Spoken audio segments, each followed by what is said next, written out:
Hang bayangkan. Hampir sana sebab hang nak jadi artis. Tengok-tengok hang kena jual jadi pelacur. Jahat.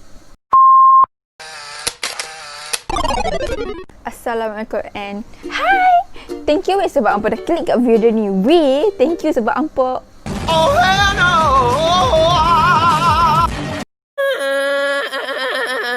Why are you crying? Aku tak tunjuk. Dia kelak sendiri. Thank you sebab hampa dah klik kat video ni. Bila hampa dah klik kat video ni, hampa kena tekan. Bukan tekan lah, belanja aku sikit weh. Belanjalah subscribe, belanjalah share, belanjalah like. Yang paling penting, belanja tekan butang loceng. Sebab apa? Aku nak hampa jadi orang yang pertama bila tengok video aku. Even though tak ramai tengok video aku, tapi tak apa. Aku akan terus buat video. InsyaAllah. Aku percaya, mesti antara hampa ni mesti tahu apa itu K-pop. Paling cokiong pun mesti hampa pernah dengar apa itu Blackpink, apa itu BTS. Lagi apa lagi, group band yang Big Bang dulu, 2NE1. Tapi group tu dah tak ada, sedih lah. Tapi tak apa, nak buat macam mana. By the way guys, aku percaya mesti antara hampa pernah ada niat untuk menjadi seorang K-pop idols. Macam aku pun teringin juga nak jadi K-pop idols. Tapi tak apalah, nak buat macam mana. Aku sedar diri. Tapi kan, kalau hampa pergi Korea dan hampa cakap, weh, aku nak jadi K-pop idols. Kat mana? Hampa tak ada orang Korea akan cakap apa. Orang Korea akan cakap, hang jangan weh. Menjadi seorang bintang K-pop tu adalah pekerjaan yang paling memenatkan dan menyakitkan. Yalah weh, sebab apa kita nampak K-pop tu bright and shine, bling-bling sana sini, glamour, badan cantik, baju cantik, pandai menari, suara sedap, betul tak? Tapi kita tak tahu dark side of K-pop tu macam mana. Jangan risau sebelum hampa training nak jadi K-pop ni, aku nak spill the tea apa itu dark side of K-pop. Okay? Lepas tu baru hampa fikirkan balik. Nak jadi K-pop pusat. Nah? Okay? Tanpa membuang masa, jom. Yang pertama adalah slave contract. Iaitu kontrak ni adalah kontrak penghambaan ataupun pengabdian diri pada K-pop industry. Hampa tahu tak kenapa aku cakap macam tu? Sebab apa? Hampa tengok mostly orang yang jadi K-pop sekarang ni, ingat senang kau nak jadi macam depa tu. Susah weh. Hampa tahu tak dia orang ni kena menandatangani satu kontrak, orang panggil nak buat bangunan yang tinggi macam KLCC tu pun boleh siap lagi cepat daripada nak jadi bintang K-pop. Hampa tahu tak kenapa? Sebab apa? Untuk menjadi K-pop star, hampa at least hampa kena ada masa sebanyak 5 atau 10 tahun ataupun lebih. Wow. Aku tak sangka. Aku search benda ni dan sekarang ni baru aku tahu macam nak jadi K-pop tu susah dan mengambil masa yang lama. Contohlah macam aku, kan? Aku pergi dekat agensi tu, aku cakap macam ni. Saya nak jadi K-pop macam mana? Okey, hang kena tanda tangan ni satu borang ni dan masuk untuk hang debut adalah 20 tahun akan datang. Hang bayangkan, aku nak debut 20 tahun sebab apa? Yalah, aku ni dah tua. Lepas tu, badan pun keras. Lepas tu nak training suara, nak training menari lagi. Sebab tu ambil masa 20 tahun. Tu pun belum tentu debut weh. Oh my god. Contohlah kalau aku debut pun, umur aku dah berapa weh? Mesti, oh tak nak, takut. Aku hanya mampu melihat orang lain debut. Sebab tu lah weh, agensi dekat Korea tu, dia orang lebih rela mengambil budak-budak yang macam umur 10 tahun, 12 tahun untuk di training. Sebab apa? Bila dia orang dah debut tu, dia orang dah dewasa. Macam umur 20 tahun macam tu. Sebab itulah. Dan aku cakap benda tu, aku bukan cakap suka-suka tau. Sebab benda ni telah dikatakan oleh Prince Mark sendiri. Betul tak aku sebut nama Prince Mark? Okey, Prince Mark ni telah mengatakan untuk menjadi K-pop star ni, hang kena menandatangani satu kontrak yang hang kena ikut cakap dia orang. Dan kontrak tu telah mengambil masa selama 7 hingga ke 15 tahun ataupun lebih. Dan bila hampa dah menandatangani kontrak tu, hampa akan dimasukkan ke dalam bootcamp. Bukan bootcamp dekat apa tu orang panggil PUBG tu, bukan. Ni bukan Korea, bukan PUBG, bukan.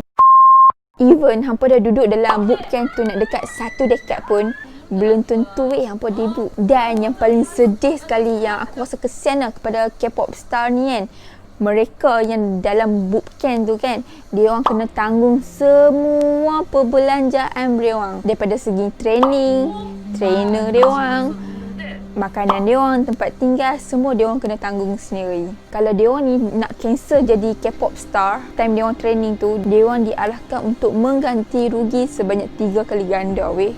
Hang bayangkan. Kesian gila. Dan menurut Stella, mereka memang famous dan popular tapi mereka tak ada duit. Faham tak? Sampaikan mereka nak beli makanan pun diorang kena berkongsi. Contoh, diorang beli KFC, snack plate satu. Diorang terpaksa berkongsi 4 orang. Wow! Kesian tu, kesian. Sumpah kesian. Actually kan guys, eksportasi dalam K-pop industry ni sangat banyak. Macam eksportasi daripada management, eksportasi daripada media, eksportasi daripada sexual. By the way guys, eksportasi dan harassment ataupun eksportasi atau gangguan seksual ni memang aku cakap memang banyak gila. Nampak tak? Banyak gila. Dan benda ni diorang sebut sebagai sponsorship. Hampa nak tahu tak? Diorang ni terpaksa melayani VVIP untuk mendapatkan sponsorship daripada diorang punya management untuk teruskan diorang punya career. Hampa tak? Diorang terpaksa bukan dengan rela hati. Menurut Xiaobi, CEO daripada pencarian bakat, dia telah dijatuhkan hukuman selama 20 tahun penjara kerana telah disabitkan bersalah. Tahu tak dia bersalah sebab apa? Dia bersalah sebab telah melacurkan dia punya klien. Hang bayangkan, hampir sana sebab hang nak jadi artis, tengok-tengok hang kena jual jadi pelacur. Jahat. Dan ada lagi ada satu group girl ni kan, kumpulan Stella ni dulu, dia orang bawa macam satu tema yang macam comel-comel, cute-cute, girl, macam girly apa semua tu kan. Tapi sayangnya tema yang dia orang bawa tu tak macam top chart dan dia orang terpaksa menukar agensi dia orang. Dan agensi baru dia orang ni telah membuatkan mereka nampak sangat murah. Hampa nak tahu tak agensi baru dia orang ni suruh dia buat apa? Okey, dia orang suruh menari tarian seksi, pakai baju seksi. By the way guys, aku nak clearkan sikit. Group member Stella ni, dia orang memang tak mau langsung pakai pakaian seksi apa semua tu. Tapi dia orang terpaksa sebab management dia orang yang paksa. Tahu tak?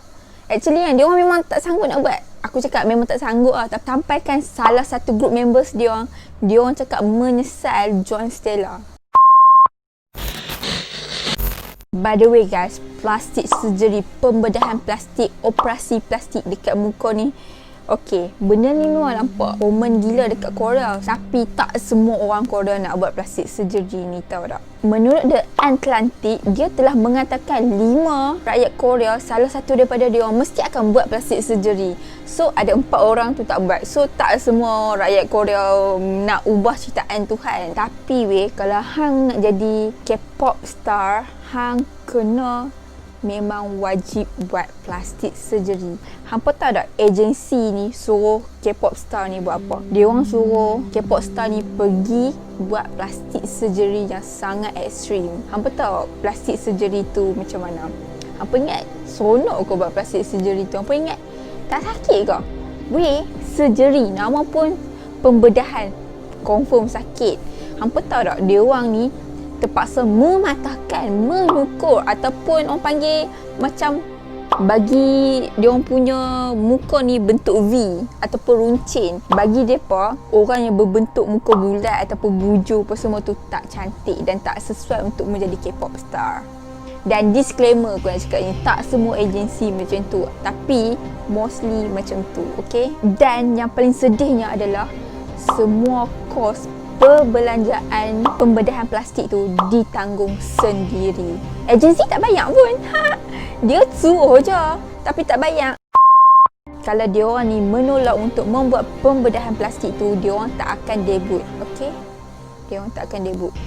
Dan bila tak akan debut, bila hang dah tak akan debut, mesti sia-sia perjuangan hang selama bertahun-tahun dalam bootcamp tu, menari macam apa. Tengok-tengok tak jadi K-pop idols. Sedih. So nak tak nak, dia orang kena buat juga. Faham tak? Hampa rasa fans-fans ataupun peminat-peminat artis Hollywood tu, dia orang punya fans tu dah cukup ekstrim. Hampa salah. Hampa tahu kenapa? Fans K-pop ni lagi ekstrim. Takut betul. Hampa nak tahu kenapa aku cakap ekstrim? Pendengar ni. Menurut Australia Broadcasting Operation, dia orang telah mengatakan grup TVXQ ni ada fans yang gila, ekstrim gila weh. Hampa tahu betapa ekstrimnya fans dia ni, sampaikan dia boleh hack talian telefon semata-mata nak dengar suara K-pop idol dia. Itu bagi aku tak berapa ekstrim. Ada lagi ekstrim weh. Fans K-pop ni betapa gilanya dia orang nak jumpa idols ni. Apa tak? Dia orang sanggup apa?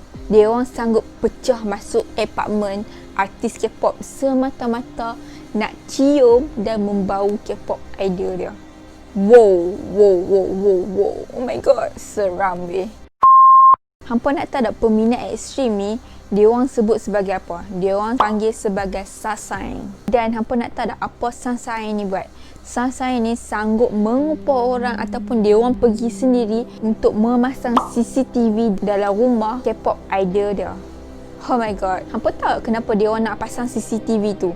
Dia orang nak pasang sebab dia orang nak tengok apa idol dia tengah buat. Contohlah macam idol dia tengah korek telinga. Korek telinga. Dan Sasaeng ni cakap, "Weh, dia korek telinga weh." Betapa ekstrimnya Sasaeng ni weh. Dan Sasaeng ni dia berjaya untuk mendapatkan urine K-pop idol dah. Dan dia ambil urine tu tak nak buat apa. Dia ambil dia nak jual. Hampa tak urine tu apa? Sorry aku sebut ni. Ayak kencing.